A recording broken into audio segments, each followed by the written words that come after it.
कौशल्य प्रशिक्षणाची गरज, संभाजीराव पाटील निलंगेकर. पाणी गुणवत्ता तपासणी प्रयोगशाळांच्या बांधकामाकरता निधी उपलब्ध करणार, बबनराव लोणीकर. आणि येत्या 11 जानेवारीपासून दूध दरात वाढ.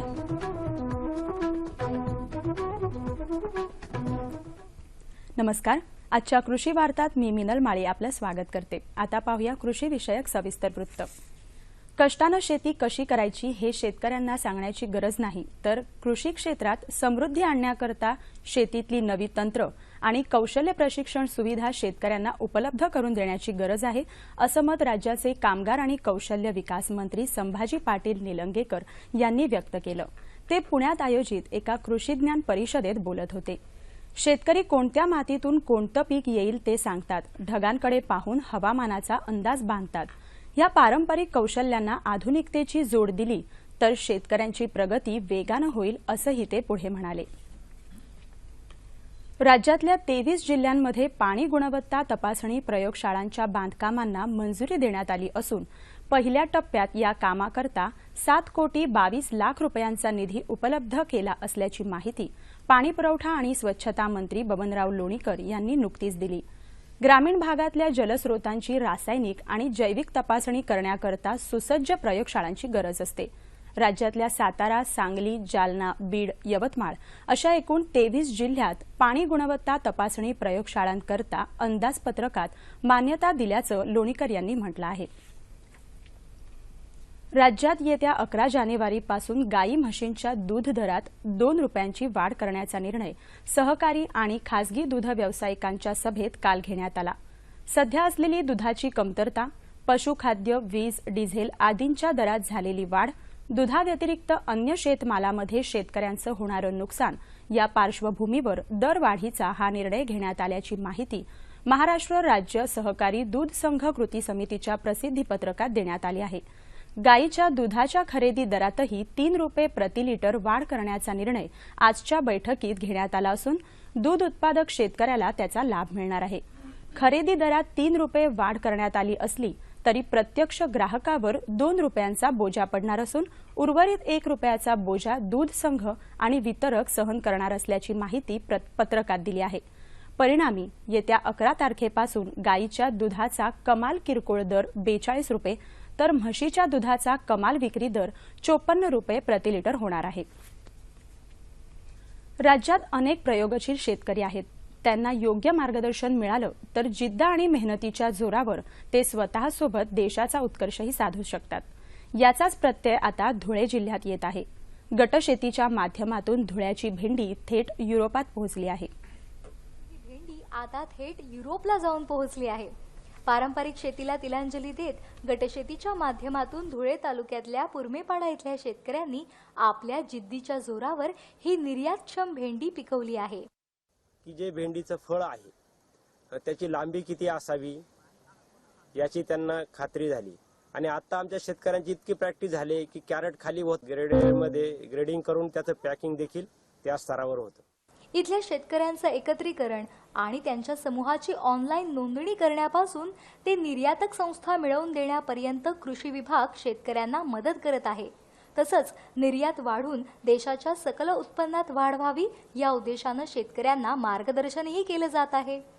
शासनाच्या निर्यातक्षम कृषी उत्पादन वाढवण्याच्या उपक्रमाद्वारे कृषी विज्ञान केंद्राच्या माध्यमातून त्यांना प्रशिक्षण सुद्धा दिले जात आहे.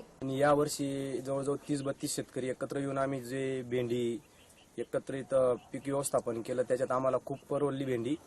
कारण की सगळे पिकं मी आजपर्यंत घेतले, कांदे, ऊस, कापूस, त्याच्यापेक्षा म्हणजे कमी क्षेत्रामध्ये जास्तीत जास्त उत्पन्न आम्हाला याच्यामध्ये मिळालेलं आहे. धुळ्यातल्या शेतकऱ्यांपासून प्रेरणा घेऊन इतर शेतकरीही आपल्या उत्पन्नाची विदेशवारी घडवू शकतील आणि स्वतःबरोबरच देशाचाही विकास साधू शकतील. आता पाहूयात बाजारभाव.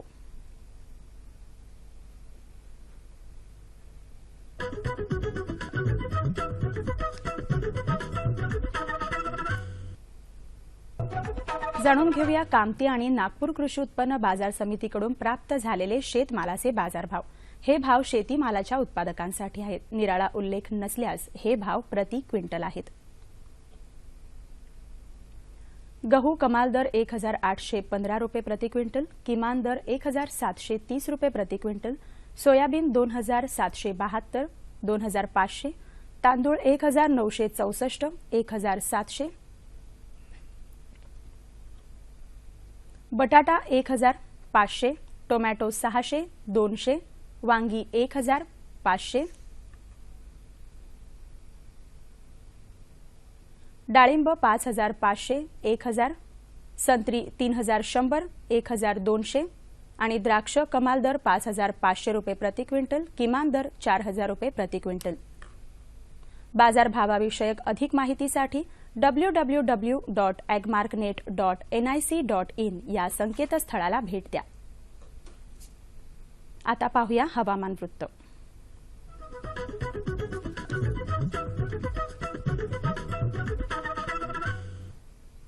नमस्कार। महाराष्ट्र राज्यातील हवामानाचा आढावा घ्यायचा झाला तर गेल्या 24 तासात संपूर्ण राज्यात हवामान कोरडे होते। तसेच पुढील 5 दिवस राज्यातील हवामान कोरडेच राहण्याची शक्यता आहे। राज्यात सर्वात कमी किमान तापमान अहमदनगर येथे 6.9 अंश सेल्सिअस नोंदवले गेले। शेतकरी बंधूंनी सध्याचे कोरडे हवामान पाहता रबी पिकांना अवस्थेनुसार संरक्षित पाण्याची पाळी द्यावी। कोकणात वांगी, मिरची, कोबी, नवलकोल इत्यादी पिकांच्या रोपवाटिकेवर मावा, तुडतुडे, फुलकिडे यांचा प्रादुर्भाव दिसून येताच मॅलाथिऑन 20 मिलीलीटर प्रति 10 लिटर पाण्यात किंवा डायमेथोएट 12 मिलीलीटर प्रति 10 लिटर पाण्यात मिसळून फवारावे। वांगी व मिरची यांची रोपे 5 ते 6 आठवड्याची झाली असल्यास त्यांची पुनर्लागवड करावी। पुनर्लागवड करतेवेळी रोपे डायमेथोएट 1 मिलीलीटर प्रति लिटर पाण्याच्या द्रावणात 5 मिनिटे बुडवावीत व प्रत्येक ठिकाणी एकच रोप लावावे। लागवड सरी व रंब्यावर 60 बाय 60 सेंटीमीटर अंतरावर करावी। लागवडीनंतर लगेच पाणी द्यावे। मध्य महाराष्ट्रात वेळेवर पेरलेल्या गहू पिकाला खुरपणी व निंदणी करून तण विरहित ठेवावे। कोबी वर्गीय पिकावरील मावा व फुलकोबीतील गड्डा पोखरणाऱ्या अळीच्या नियंत्रणासाठी मॅलाथिऑन 50 EC 20 मिलीलीटर प्रति 10 लिटर पाण्यात मिसळून फवारणी करावी किंवा 4% निंबोळी अर्काची फवारणी करावी। मराठवाडा विभागात हळदीवरील करपा रोगाच्या नियंत्रणासाठी कार्बेंडाझिम अधिक मँकोझेब 20 ग्रॅम प्रति 10 लिटर पाण्यात मिसळून फवारणी करावी। पूर्व हंगामी ऊस लागवडीसाठी पूर्व मशागतीची कामे करून शेत तयार करावे। हरभरा पिकातील घाटे अळीच्या नियंत्रणासाठी क्लोरपायरिफॉस 20 EC 20 मिलीलीटर किंवा क्विनॉलफॉस 25 EC 20 मिलीलीटर किंवा इमामेक्टिन बेन्झोएट 5 SC 4 ग्रॅम प्रति 10 लिटर पाण्यात मिसळून फवारणी करावी। घाटे अवस्थेत असलेल्या याबरोबरच आजच्या कृषी वार्ता संपल्या। पुन्हा भेटूया पुढील कृषी वार्तामध्ये। तोपर्यंत नमस्कार।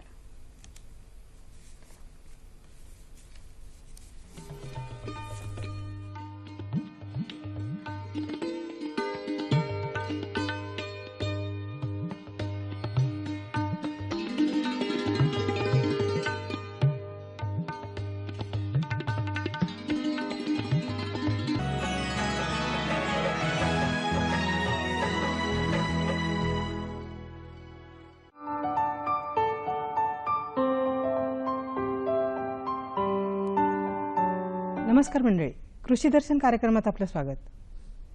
मंडळी, कडधान्य हा आपल्या आहारातला अतिशय महत्त्वाचा आणि आवश्यक असा घटक आहे। सकाळच्या न्याहारीपासून रात्रीच्या जेवणापर्यंत आपण विविध पदार्थांच्या रूपामध्ये कडधान्यांचं सेवन करत असतो। यामुळे आपल्या जिभेचे चोचले तर पुरवले जातातच, परंतु त्याशिवाय आपल्या शरीराला आवश्यक असणारे प्रथिनं आणि इतर अन्न घटक जे शरीराच्या वाढीला आवश्यक आहेत ते आपल्याला या कडधान्यांमधून मिळत असतात। गरीब श्रीमंत, मांसाहारी, मत्स्याहारी, शाकाहारी सगळ्यांनाच प्रिय असलेल्या या कडधान्यांबद्दल आज आपण अधिक माहिती करून घेणार आहोत। आजचा आपला विषय आहे कडधान्य लागवड तंत्रज्ञान आणि याविषयी आपल्याला माहिती करून देण्यासाठी आज आपल्याकडे आले आहेत डॉक्टर DK पाटील साहेब, जे कृषी संशोधन केंद्र बदनापूर या ठिकाणी प्रभारी अधिकारी म्हणून काम करतात। नमस्कार पाटील साहेब। नमस्कार। कडधान्य आपल्या आहारामध्ये तर अशी नियमितपणे असतातच, यांचं थोडक्यात आपण महत्त्व आमच्या शेतकरी बांधवांना सुरुवातीला समजावून सांगा। कडधान्य पिकांचे मानवी आहारामध्ये अत्यंत महत्त्वाचे स्थान आहे. कारण कडधान्य हे प्रथिने पुरवणारे मुख्य आणि अतिशय स्वस्त स्रोत आहेत. भारतीय म्हणजे Indian institute of medical science, भारतीय वैद्यकीय संशोधन संस्था यांच्या मानांकानुसार प्रतिदिन माणसाला जवळपास 47 ग्रॅम इतके कडधान्य आवश्यक आहे, की जे आज भारतामध्ये फक्त 33 ग्रॅम उपलब्ध आहेत. म्हणजे कडधान्यांचं सेवन जे आहे ते फार कमी होतं. कमी प्रमाणात आहे. ह्या सर्व गोष्टींचा विचार करून युनायटेड नेशनने सर्वसाधारण सभेमध्ये 2016 हे आंतरराष्ट्रीय कडधान्य वर्ष म्हणून साजरा केलेला आहे. त्याचप्रमाणे कडधान्य हे द्विदल पीक असल्यामुळे त्याच्या मुळावरती जे रायझोबियम नावाचे जीवाणू आहेत, त्याचे गाठी असतात, की जे हवेतला नत्र शोषून जमिनीमध्ये स्थिरीकरणाचं अत्यंत महत्त्वाचं काम करत असतात, ज्यामुळे जमिनीत नत्राचं प्रमाण वाढतंच. म्हणजे त्या कडधान्य पिकाला याचा फायदा होतोच, परंतु याच्यानंतरचे जे येणारे पीक आहेत त्याला सुद्धा याचा फार महत्त्वाचा नैसर्गिकरित्या नत्र मिळतं. तर आपण जर कडधान्य पिकांना नैसर्गिक म्हणजे नत्राचा कारखाना म्हटलं तर फारसं वावगा ठरणार नाही असं मला वाटतं. त्याचप्रमाणे कडधान्य हे पशुखाद्य म्हणून सुद्धा फार प्रमाणात वापरलं जातं. कडधान्य पिकं हे कसं की समजा मूग आणि उडीद जे असतील तर हे हिरवळीची पिकं म्हणून सुद्धा याचा उपयोग होतो. जर शेंगा काढल्यानंतर पूर्ण जर पीक हे जमिनीत जर आपण गाडलं तर याच्यापासून सेंद्रिय कर्ब जो अत्यंत महत्त्वाचा घटक आहे जमिनीमध्ये, तर याचं प्रमाण सुद्धा खूप वाढत असतं. जमिनीचा पोत सुद्धा सुधारतो. आणि त्याचप्रमाणे तुरीसारखं जे कडधान्य पीक आहे की ज्याचे मुळं हे फार खोलपर्यंत जातात, म्हणजे की जमिनीतला खोलवरचा ओलावा आणि सूक्ष्म अन्नद्रव्य हे कडधान्य वापरत असतात, त्याचा उपयोग केला जातो. त्याचप्रमाणे कडधान्याचं आंतरपिकं असतील, पिकाची फेरपालटणी असेल किंवा दुबार पीक असेल, मिश्र पीक असेल, तर ह्या ठिकाणी सुद्धा अत्यंत महत्त्वाचे स्थान आहेत. काही वेळेला काय होतं, कडधान्यांचं उत्पादन कमी येतं, तर त्यामागची कोणती कारणं आहेत? कारण शेतकरी बांधव खूप कष्ट घेत असतात कडधान्यांच्या लागवडीसाठी, तरी उत्पादन कमी येतं, तर हे असं का होतं? सर्वात उत्पादन कमी होण्यासाठी जर महत्त्वाचा घटक असेल तर मान्सूनचा लहरीपणा.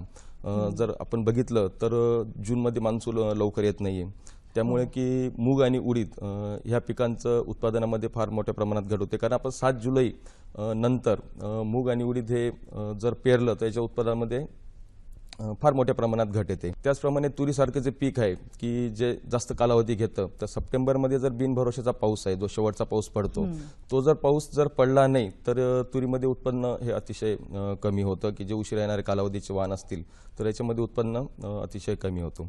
त्याचप्रमाणे बीज प्रक्रियेचा अभाव, नंतर एकात्मिक कीड नियंत्रणाचा अभाव, एकात्मिक खत व्यवस्थापन, पाणी व्यवस्थापन या सर्वांचा अभाव असल्यामुळे कडधान्य पिकामध्ये उत्पादन कमी येतात.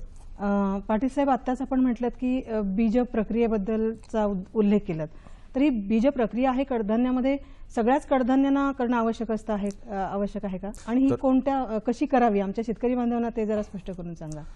याच्यामध्ये 2 प्रकारचे कडधान्याची जी बीज प्रक्रिया आहे ती 2 प्रकारची. एक म्हणजे रासायनिक प्रक्रिया आणि दुसरी म्हणजे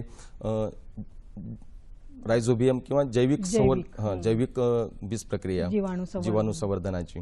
तर याच्यामध्ये रासायनिक प्रक्रियेमध्ये आपण काय करतो की जे जमिनीमधून उद्भवणारे, बुरशीमुळे उद्भवणारे जे रोग आहेत तर त्याचे पासून नियंत्रण मिळवण्यासाठी आपण रासायनिक बीज प्रक्रिया करतो. तर याच्यामध्ये जो 1.5 ते 2 ग्रॅम बॅविस्टिन किंवा 2.5 ते 3 ग्रॅम थायरम हे प्रति किलो बियाण्यास चोळायचं आहे. आणि दुसरी जी प्रक्रिया आहे जी जीवाणू संवर्धनाची प्रक्रिया, तर ही अतिशय महत्त्वाची प्रक्रिया आहे की ज्यामुळे कडधान्यामध्ये 10 ते 15% उत्पादन हे वाढत असतं. फारच महत्त्वाची जैविक प्रक्रिया आहे. तर याच्यामध्ये आपल्याला काय करायचं आहे की 250 ग्रॅम रायझोबियम जीवाणू संवर्धन आणि 250 ग्रॅम PSB ज्याला आपण स्फुरद विद्राव्य जीवाणू संवर्धन म्हणतो. तर याच्यासाठी आपण 10 किलो बियाणं घ्यायचं आहे, ते 10 ते 15 मिनिटं आपल्याला पाण्यामध्ये भिजवत ठेवायचं आहे आणि 50 ग्रॅम गूळ आणि अर्धा लिटर पाणी याचं मिश्रण, याचं द्रावण तयार करून त्याला उकळून घ्यायचं आहे. जवळपास 10 ते 15 मिनिटं उकळल्यानंतर ते थंड करायचं आहे आणि त्याच्यामध्ये मग 250 ग्रॅम रायझोबियम आणि 250 ग्रॅम PSBचे जीवाणू संवर्धनाचे जे पाकिट आहेत तर त्याच्यामध्ये द्रावणामध्ये मिक्स करायचं आहे. तर याच्यामध्ये काळजी घेतली पाहिजे की जे द्रावण केले आपण गुळाचं द्रावण, तर हे थोडंसं थंड झालं पाहिजे, कारण हे जीवाणू असल्यामुळे जर गरम याच्यामध्ये टाकलं तर त्यांची संख्या कमी होण्याची शक्यता असते. आणि जे 10 किलो बियाणं आपण भिजत ठेवलेलं आहे तर ते एका पोत्यावरती अंथरून घ्यायचं आहे आणि त्याच्यावरती हे रायझोबियमचं आणि हे जीवाणू संवर्धनाचं द्रावण आहे शिंपडायचं आहे आणि हाताने हळूवारपणे त्याला चोळून घ्यायचं आहे. ह्या ठिकाणी शेतकरी बांधवांनी थोडी काळजी घ्यायची की कारण आपण ते भिजवलेलं बियाणं त्याचं आवरण थोडंसं नाजूक झालेलं असतं तर त्याला जास्त रगडायचं नाहीये आणि सावलीत वाळत टाकून नंतर मग त्याची पेरणी करायची.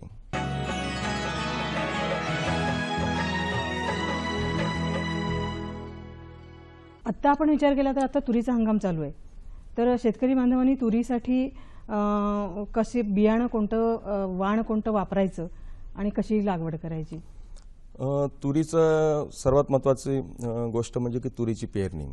तुरीची पेरणी ही जर समजा मान्सून सुरू झाला शक्यतो आपल्याकडे दुसरा जो पंधरवडा आहे जूनचा तर त्या ठिकाणी त्यावेळेस आपल्याकडे ज्या ठिकाणी तूर घेतली जाते त्या ठिकाणी पाऊस 15 जून नंतर सहसा पडतो. तर आपल्याला तुरीची पेरणी ही 15 जुलैपूर्वी कोणत्याही परिस्थितीत पूर्ण करायची आहे आणि जास्तीत जास्त जर समजा फारच मान्सून उशिरा येत असेल जास्तीत जास्त आपण 30 जुलैपर्यंत पेरणी करायची. जर समजा आपण जर 15 दिवस उशिरा पेरणी जर करत असू तर त्याच्यामध्ये जवळपास आपल्याला 20 ते 25% उत्पादनामध्ये घट येते. आणि जर समजा 30 दिवस म्हणजे 1 महिना जर उशिरा जर पेरणी केली आपण तर याच्यामध्ये जवळपास 50 ते 55% उत्पादनात घट येते. आता कोणते वाण वापरावेत तर हे आपले जमिनीनुसार आणि पाण्याची जे आपल्याकडे उपलब्धता आहे तर त्याच्यानुसार आपल्याकडे वाणाचे प्रकार पडतात. तर ढोबळ मनाने 2 प्रकारचे वाण आहेत की एक म्हणजे लवकर येणारे वाण की उदाहरणार्थ BDN 711 जे कृषी संशोधन केंद्र बदनापूर येथून प्रसारित झालेले आहे. नंतर मागच्या वर्षी पुन्हा BDN 716 हे एक वाण प्रसारित झालं आहे की ज्याचे कालावधी हा 165 ते 170 दिवसापर्यंत आहे. नंतर विपुल आहे आणि दुसरा जो प्रकार आहे तो म्हणजे उशिरा येणारे वाण. जर समजा आपल्याकडे भारी जमीन असेल आणि जर सिंचनाची सोय असेल तर मग आपल्याकडे BSMR 736 किंवा BSMR 853 आहे. नंतर आशा म्हणून एक वाण आहे. तर हे वाण उशिरा येणारे वाण आहे परंतु याला सिंचनाची सोय असणं आवश्यक आहे. प्रामुख्याने तुरीवर कोणत्या किडींचा प्रादुर्भाव होतो आणि कोणत्या रोगांचा प्रादुर्भाव होतो? तुरीचं जर किडीपासून म्हणजे त्याचे जवळपास 300 प्रकारच्या किडीची नोंद झालेली आहे तुरीमध्ये. परंतु सर्वात महत्वाची कीड ज्याच्यापासून आपल्याला आर्थिक नुकसान होतं ते म्हणजे फुलोऱ्यापासून तर शेंगावस्थेत. तर त्या 3 प्रकारच्या आहेत. तर सगळ्यात महत्वाची म्हणजे शेंगा पोखरणारी अळी, दुसरी म्हणजे शेंग माशी की ज्याच्यामुळे अडकिण्या पडणं किंवा मुकण्या पडणं असं आपण म्हणतो आणि तिसरी म्हणजे पिसारी पतंग. यांचं नियंत्रण कसं करायचं मग? तर यांच्या नियंत्रणासाठी आपल्याला एकात्मिक कीड व्यवस्थापन आपल्याला करायचं आहे. नुसतं रासायनिक कीडनाशकावर आपण अवलंबून न राहता एकात्मिक कीड व्यवस्थापन याच्यासाठी करायचं आहे. तर याच्यामध्ये आपण एकात्मिक मध्ये काय करतो की टी आकाराचे बांबूचे सापळे आपण याच्यामध्ये तुरीमध्ये लावतो की जेणेकरून उभे करतो की जेणेकरून त्याच्यावरती पक्षी बसतील आणि ते नैसर्गिकरित्या ज्या आळ्या असतील किंवा पतंग असतील तर ते वेचून खातील. आणि दुसरी गोष्ट म्हणजे 5 ते 6 कामगंध सापळे की ज्याच्यामुळे आपल्याला आर्थिक नुकसानीची पातळी ओळखता येते. जर समजा सलग 2 ते 3 दिवस 8 ते 10 पतंग जर त्या कामगंध सापळ्यामध्ये जर येत असतील तर आपण समजायचं की आता आपल्याला रासायनिक फवारणीची आवश्यकता आहे. त्याच प्रकारे जैविकमध्ये अजून आपण 5% निंबोळी अर्क की जो अत्यंत महत्वाचा. काय होतं की बऱ्याच वेळा शेतकरी हे उशिरा भारी औषध आहेत तर याचा वापर जास्त प्रमाणात करतात म्हणजे रासायनिक. तर त्याच्याऐवजी समजा कळी निघण्याच्या आधी जी गुंड्या अवस्था आम्ही ज्याला गुंडी अवस्था म्हणतो जर अशा वेळेस जर आपण 5% निंबोळी अर्काची जो पहिली फवारणी केली तर बऱ्याच प्रमाणात आपल्याला कीड नियंत्रण करता येते. आमच्या शेतकरी बांधवांना हे 5% निंबोणी अर्क कसा तयार करायचा ते जरा सोपं करून सांगा. 5% निंबोळी अर्कसाठी आपण काय करायचं आहे की 5 किलो जो निंबोळीचा चुरा आहे तर तो एका पिशवीमध्ये घालून कापडी पिशवीमध्ये घालून रात्रभर पाण्यामध्ये भिजत ठेवायचा आहे आणि 10 लिटर पाण्यामध्ये. तर दुसऱ्या दिवशी पूर्ण रस काढल्यानंतर 90 लिटर पाणी त्याच्यामध्ये आपण टाकायचं आहे म्हणजे टोटल आपलं 100 लिटर झालं पाहिजे आणि 200 ग्रॅम साबणाचा चुरा टाकायचा आहे आणि हे द्रावण आपण मग वापरू शकतो. एकत्र करून त्याची फवारणी पिकावर करायची आहे. कोणती रासायनिक द्रव्य आपण कीड नियंत्रणासाठी वापरणार? रासायनिक कीटकनाशकामध्ये सर्वात महत्वाचं म्हणजे की जर समजा अळी जर लहान असेल तर सुरुवातीच्या याच्यामध्ये आपण क्लोरोपायरीफॉस किंवा क्विनॉलफॉस 16 मिली प्रति लिटर पाणी प्रति 10 लिटर पाण्यामध्ये साध्या पंपासाठी मध्ये टाकून आपल्याला फवारणी करायची.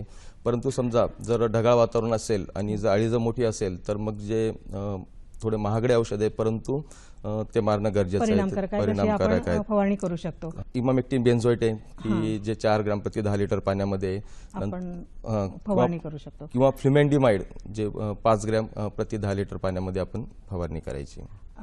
पाटील साहेब, तुरीनंतर हरभरा असा पीक आहे की संपूर्ण देशामध्ये ते आवडतं आहे, ज्याचं सेवन जास्त केलं जातं. तर या पिकाच्या पेरणीबद्दल आपण थोडक्यात सांगा. ह्याची कधी पेरणी करायची आणि कोणती वाण त्यासाठी निवडायची? हरभरा या पिकामध्ये सुद्धा पेरणीचा कालावधी हा फार महत्त्वाचा आहे, कारण जास्तीत जास्त हरभराची लागवड ही कोरडवाहू क्षेत्रामध्ये केली जाते. जो सप्टेंबरचा पावसाचा जो ओलावा आहे, तर सप्टेंबरमध्ये शेवटचा पाऊस पडला की त्या ओलाव्याचा फायदा घेऊन आपण कोरडवाहूचा जो हरभरा आहे तर तो हा सप्टेंबरच्या शेवटच्या आठवड्यापासून तर 10 ऑक्टोबरपर्यंत आपल्याला हरभऱ्याची पेरणी करून घ्यायची आहे. आणि जास्तीत जास्त आपण 15 ऑक्टोबरपर्यंत पेरणी करू शकतो. परंतु जो बागायती हरभरा असेल तर तुम्ही आपण 15 नोव्हेंबरपर्यंत पेरू शकतो. याच्यामध्ये यासाठी जे आपण बियाणं घ्यायचं आहे तर प्रति हेक्टरी किती असावं? कारण हरभऱ्याची आकार जो आहे तो वेगळा वेगळा आहे, त्यामुळे जे बियाणं आहे ते कोणत्या प्रमाणात घ्यायचं? हरभऱ्याचं प्रति हेक्टरी बियाण्याचं प्रमाण हे त्या वाणानुसार आणि त्याच्या आकारमानानुसार अवलंबून असतं. हरभऱ्यामध्ये आपल्याकडे 2 प्रकारचे वाण 2 प्रकार पडतात. एक म्हणजे देशी हरभरा आणि दुसरा म्हणजे काबुली हरभरा. तर देशी हरभरा आकारमानाने थोडा लहान असतो, की देशी हरभऱ्याचे जो वाण जर आपण विचार केला तर त्याच्यामध्ये आकाश, नंतर विजय, दिग्विजय, जॅकी 9218, साकी 9516, तर हे वाण देशी हरभऱ्यामध्ये येतात. आणि काबुली हरभऱ्यामध्ये BDNG 798 जो मागच्या वर्षी आमच्या संशोधन केंद्राने प्रसारित केलेला आहे. त्याच्यानंतर काकटू आहे, विराट आहे, आणि अजून अधिक टपोरा दाण्याचा जो वाहन आहे तो म्हणजे की PKV 4-4-1 आणि फुले 0517. तर जो देशी हरभरा आहे तर त्याचं बियाणाचं प्रमाण हे प्रति हेक्टरी जवळपास 60 ते 70 किलो आहे. आणि जो काबुली हरभरा आहे तर त्याचं प्रति हेक्टरी बियाणाचं प्रमाण आहे 100 किलोपर्यंत आहे. आणि जो अति टपोरा दाणा आहे की जसं 100 दाण्यांचं वजन 55 ते 60 ग्रॅम आहे तर तो 125 किलो प्रति हेक्टरी बियाणं वापरायचं आहे. हरभऱ्यावर प्रामुख्याने कोणत्या किडी येतात की ज्या उत्पादनावर परिणाम करतात?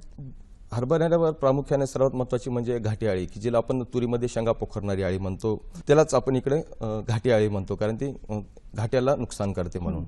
तर जसं आपण तुरीमध्ये एकात्मिक कीड व्यवस्थापन केलं त्याच प्रकारे आपल्याला हरभऱ्यामध्ये सुद्धा एकात्मिक कीड व्यवस्थापन करायचं आहे. आणि मग पाणी व्यवस्थापन कसं करायचं या हरभऱ्यामध्ये?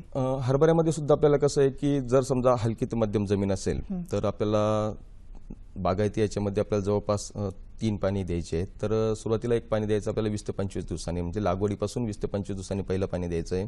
नंतर 45 ते 50 दिवसांनी दुसरं पाणी द्यायचं आहे आणि 65 ते 70 दिवसांनी तिसरं पाणी द्यायचं आहे. परंतु जर जमीन आपली भारी असेल तर आपल्याला 2 पाणी पुरेसं होतं. पहिलं पाणी द्यायचं आपल्याला 50 ते 55 दिवसांनी, दुसरं 75 ते 80 दिवसांनी. मूग आणि उडीद ही सुद्धा प्रसिद्ध अशी कडधान्य पिकं आहेत, तर याच्याबद्दल आपण थोडक्यात सांगा. ह्याचं उत्पादन कसं वाढवायचं? मूग उडदाच्या बाबतीत आपण जर सर्वात महत्त्वाचं जर असेल तर मूग उडदाची पेरणी, कारण कसं आहे की आपल्याकडे पाऊस हा जूनमध्ये पडत नाहीये आणि मुगाची पेरणी ही 7 जुलैपर्यंत आपल्याला संपवावी लागते. जर 7 जुलैच्या पुढे जर मुगाची पेरणी जात असेल तर मग आपल्या उत्पादनामध्ये फार मोठ्या प्रमाणात घट येते. घट येऊ शकते. आणि मुगामध्ये बऱ्याच वेळा शेतकरी हे आपले जे घरगुती बियाणं वापरलं जातं तर त्याच्यापेक्षा कृषी विद्यापीठांनी जे बियाणं काढले की जसं बदनापूर संशोधन केंद्राने BSMR BM 2002-1 आणि BM 2003-2 की ज्याच्यामध्ये 15 दाणे एका शेंगामध्ये, तर अशा प्रकारे जर समजा वाहनं ही वापरली आणि जर वेळेवर पेरणी केली आणि वेळेवर जर खताचं व्यवस्थापन केलं तर उत्पादनामध्ये निश्चितच वाढ होईल. आपण एकात्मिक पाणी व्यवस्थापनाचा पण उल्लेख केला होता, त्याबद्दल थोडक्यात सांगा जरा. कसं आहे की जेवढेही कडधान्य आहेत म्हणजे तूर असेल किंवा हरभरा असेल, मूग असतील किंवा उडीद असेल तर याला फारसं पाणी लागत नाहीये. बऱ्याच वेळा काय होतं की आता तुरीच्या बाबतीत जर विचार केला तर शेतकरी काय करतात की मोकाट पाणी हे देण्याचं प्रमाण जास्त आहे. म्हणजे जर पाणी असेल तर 2 पाणी किंवा 3 पाणी. जर कडधान्य पिकांना जर जास्त पाणी दिलं तर त्याच्यापासून एकतर उबळण्याचं, जसं म्हणजे मूळकूज, आम्ही ज्याला मूळकूज म्हणतो, तर तो उबळण्याचं प्रमाण जास्त असतं, तर त्याच्यापासून उत्पादन कमी होतं. तर कसं की पाण्याचं व्यवस्थित नियोजन करायचं, जास्त पाणी नको आहे. आणि तुरीमध्ये काय होतं की जर समजा आपण जर जास्त पाणी देत असू तर फुलांचा जो बहार आहे म्हणजे फुलोरा हा सतत येत असतो. म्हणजे ज्यावेळेस आपल्याला काढणीच्या वेळेस सगळ्या शेंगा एका वेळेस पक्व होत नाही, तर त्याच्यापासून खूप मोठ्या प्रमाणात आर्थिक नुकसान होतं. तर आपण कसं करायचं, त्यापेक्षा जर आपण समजा तुरीमध्ये जर ठिबक सिंचनाचा जो वापर केला तर त्याच्यापासून निश्चितच शेतकऱ्यांना फायदा होईल. पाटील साहेब, जाता जाता आमच्या शेतकरी बांधवांना आपण काय सांगाल की जेणेकरून त्यांना अधिक उत्पादन घेता येईल कडधान्यापासून? कडधान्य उत्पादनामध्ये सगळ्यात महत्त्वाचं सांगायचं म्हटलं तर आपल्याला पेरणीची वेळ, जसं तुरी आता आपण केलं की जर पेरणीची वेळ जर ही चुकत असेल आणि उशिरा जर पेरणी होत असेल तर त्याच ठिकाणी आपलं 25 ते 30 मध्ये येऊन तुरीमध्ये आपल्याला 50 ते 60% पर्यंत आपल्याला उत्पादनात घट येते. दुसरी महत्त्वाची गोष्ट सांगायची झाली तर बीज प्रक्रिया, की याच्यामध्ये रायझोबियम, जसं मी आता म्हटलं की रायझोबियम जीवाणू असल्यामुळे जर आपण जीवाणू संवर्धनाची जर बीज प्रक्रिया केली तर जवळपास आपलं उत्पादन 10 ते 15% वाढ होते. त्याचप्रमाणे एकात्मिक कीड नियंत्रण, म्हणजे वेळेवरती योग्य औषध जर आपण वापरलं तर आपल्याला एक तर खर्चातही बचत होईल आणि आर्थिक फायदाही जास्त प्रमाणात होईल. शेतकरी बंधूंनो, डॉक्टर पाटील साहेबांनी आपल्याला जे काही माहिती दिली की कडधान्य उत्पादनामध्ये आपण योग्य वाण निवडलं पाहिजे, त्यानंतर योग्य पाण्याचं व्यवस्थापन आपण केलं पाहिजे, सगळ्यात महत्त्वाचं म्हणजे कीड आणि रोगांचं सुद्धा आपल्याला व्यवस्थित नियंत्रण करता आलं पाहिजे. या सगळ्या माहितीचा आपण जर योग्य तऱ्हेनं वापर केलात आणि कडधान्य पिकांची लागवड केलीत तर आपल्याला नक्कीच अधिक उत्पादन मिळेल, यात शंकाच नाही. पाटील साहेब, आज आपण इथे आलात आणि आमच्या शेतकरी बांधवांना फार उपयुक्त अशी माहिती करून दिलीत, त्याबद्दल दूरदर्शनच्या वतीनं मी आपले आभार मानते. धन्यवाद. धन्यवाद.